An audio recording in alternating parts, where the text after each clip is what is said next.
How to add page numbers in Canva. Hi everyone, it's Sophia to assist you today. Without any delay, let's jump right in. First, open Canva, then click on text located on left side. In here, you'll find add a little bit of body text. In there, add the page number you want to add. I added 1. You can add the page number on top or at the bottom. After that, you can simply go to apps. In apps, you'll find bulk create. From bulk create, you can create data to add pages directly. After that, you're good to go.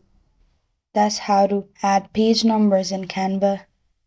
Thank you for joining me today. If this video helps you out, please leave a like and subscribe for more.